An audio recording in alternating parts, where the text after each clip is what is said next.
Et si, à l'occasion de la sortie du Pont des Espions de Steven Spielberg, nous parlions justement de ponts dans Blow Up? Car des ponts au cinéma, il y en a.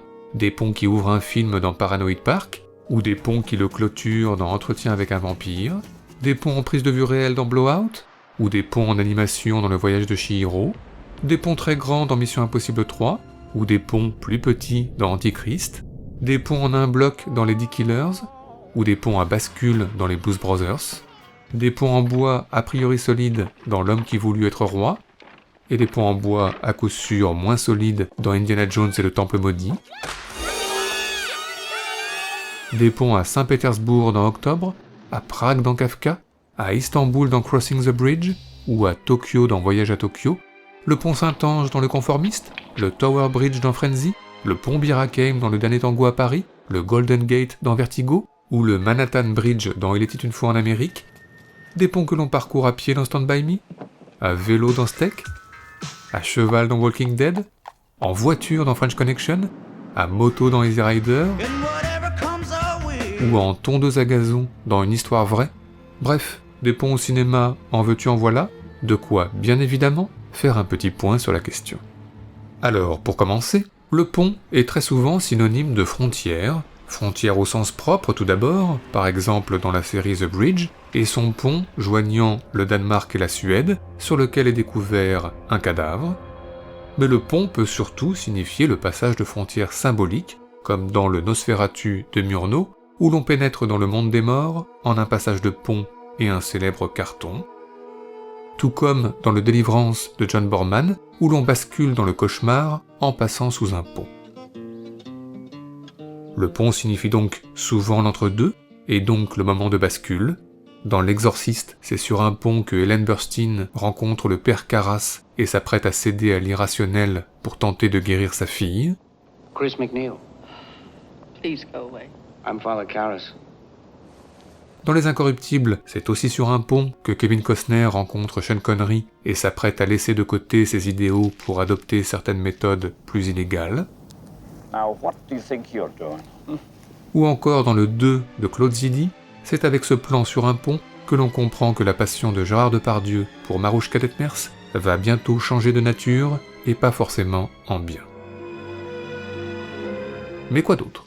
Eh bien le film de guerre, évidemment, car le pont a toujours été un lieu éminemment stratégique, un pont qu'il faut préserver coûte que coûte pour les soldats adolescents du pont de Bernard Vicki, ou un pont qu'il faut détruire coûte que coûte pour Gary Cooper dans Pour qui sonne le glas, pour William Holden et sa bande dans Le pont de la rivière Kwai,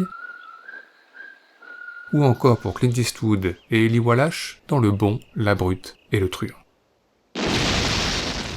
Mais encore, eh bien un autre genre cinématographique fait la part belle au pont, le film catastrophe, avec notamment un pont star, le Golden Gate à San Francisco, que le cinéma a de tout temps détruit.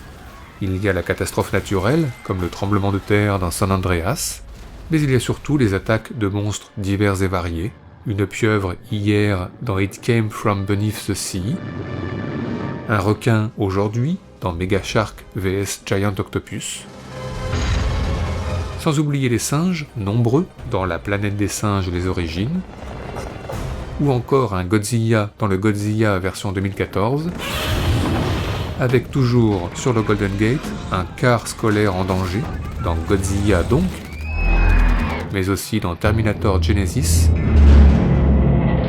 ou encore dans le Superman version 78, avec Christopher Reeve dans le rôle du sauveur. À part ça, pour rester dans le suspense, c'est souvent sur un pont que se déroulent les échanges les plus tendus, les rançons, etc., comme sur la passerelle de Billy dans Le Femme Fatale de Brian De Palma, ou sous le pont de Grenelle dans Le Frantic de Roman Polanski. N'oublions pas non plus que c'est sur un pont que dans La Soif du Mal, Charlton Heston tente de confondre Orson Welles en enregistrant des aveux à son insu. Sinon, le pont est également le théâtre d'affrontements et de duels, que ce soit à l'épée dans le dernier volet de la trilogie du Hobbit, ou à l'arme à feu entre Mickey Rourke et John Lone dans L'Année du Dragon de Michael Cimino.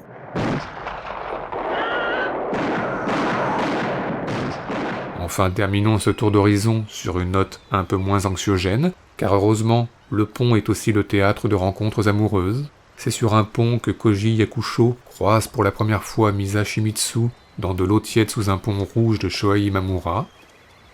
Tout comme Marcello Mastroianni et Maria Schell à Livourne dans les nuits blanches de Luchino Visconti. Du coup, sur un pont, on flirte, en tous les cas Clint Eastwood et Meryl Streep dans Sur la route de Madison. On se rapproche également, comme Cendrillon et son prince dans Cendrillon. Et enfin on s'embrasse, comme Natacha Régnier, Adrien Michaud et Leur Ombre dans Le Pont des Arts d'Eugène Green. Bref, si on ajoute Lulu on the Bridge chez Paul Auster et La fille sur le pont chez Patrice Lecomte, si on ajoute le saut en élastique de William Petersen dans Police fédérale Los Angeles, et le saut sans élastique de Zhang Ziyi dans Tigre et Dragon, si on ajoute les chats des Aristochats qui dorment sous un pont et le monstre de The Host qui dort lui aussi sous un pont, en tous les cas un temps, sans oublier le pont qui supporte le train de Snowpiercer et le pont qui le supporte un peu moins dans le mécano de la Générale, sans oublier l'apocalypse signifié par un pont détruit dans Je suis une légende, et l'apocalypse signifié par un pont enseveli dans Oblivion, et sans oublier enfin la manœuvre délicate sur un demi-pont du Salaire de la Peur, et la manœuvre encore plus délicate sur un pont dans Le Convoi de la Peur, on peut dire que le pont est au cinéma décidément partout, ce qui nous a donné, comme d'habitude, des envies de classement. C'est donc parti pour notre traditionnel top 5 subjectif, celui de nos meilleures scènes liées, de près ou de loin, au pont au cinéma.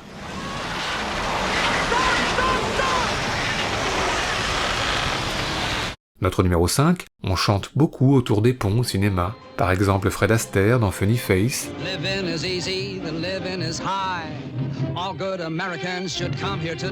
ou Ludivine Sagnier dans Les Bien-Aimés. Tout est si calme en apparence. Je rêve dans la nuit qui avance. Mais enfin, notre chanteuse sur un pont préférée reste Björk, bien sûr, dans Dancer in the Dark de Lars von Trier.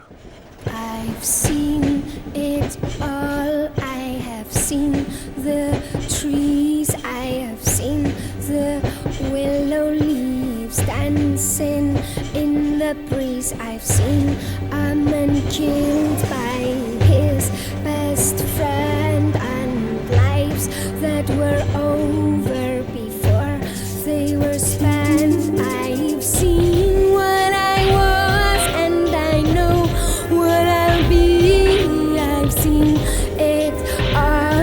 There is no more to see.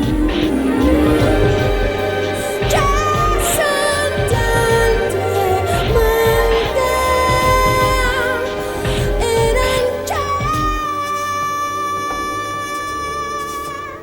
I'm Notre numéro 4, Woody Allen, évidemment, dans Le Pont traverse son cinéma. C'est au pied d'un pont londonien que dans Matchpoint, Jonathan Rhys Meyers se débarrasse de preuves compromettantes. C'est sur un pont vénitien que Woody Allen rencontre Julia Roberts dans Tout le monde dit I Love You. Et c'est sur le pont Alexandre III qu'Owen Wilson retrouve Léa Seydoux dans Minuit à Paris. Hey, hi. Hey! Et puis il y a le Queensboro Bridge à New York, en couleur dans Crime et Délit, et en noir et blanc, icône absolue, dans Manhattan.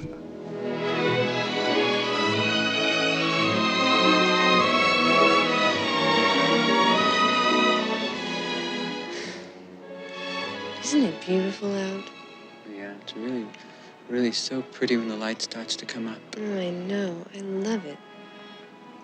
Boy, this is really a great city. I don't care what anybody says. It's just really a knockout, you know? It's...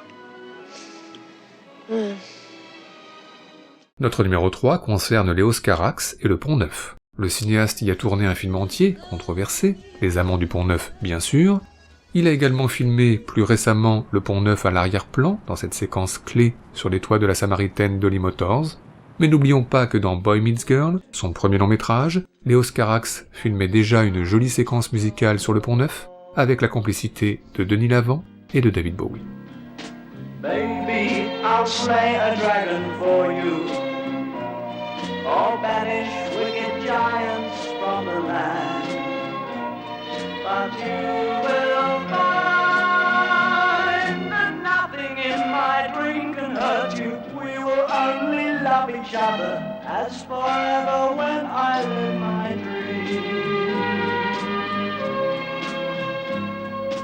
When I live my dream, I'll forgive the things you told me and the empty man you left behind. It's a broken heart that dreams, it's a broken heart you left me. Only love can live in my dream. Notre numéro 2, le Sacré Graal des Monty Python, et plus précisément le fameux gag à répétition du pont de la mort, où, pour pouvoir passer le pont sans encombre, chaque croisé doit répondre à 3 questions. Stop! Who would cross the bridge of death must answer me these questions 3. The other side he see. Ask me the questions, Bridgekeeper. I'm not afraid. What is your name? My name is Sir Lancelot of Camelot. What is your quest? To seek the Holy Grail. What is your favorite color? Blue. Right, off you go.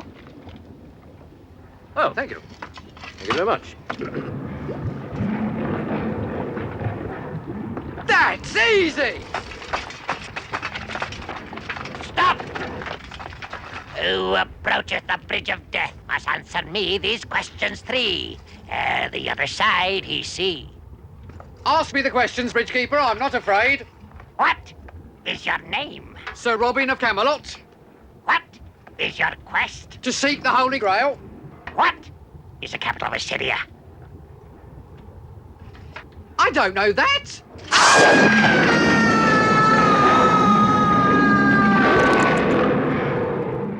Enfin notre numéro 1, un Américain à Paris de Vincente Minnelli, car nous avons envie, aujourd'hui plus que jamais, de tendresse et de douceur, alors Jane Kelly et Leslie Caron, au pied d'un pont au bord de la Seine, 2 minutes à l'écart du temps et du bruit du monde, 2 minutes pour respirer un peu.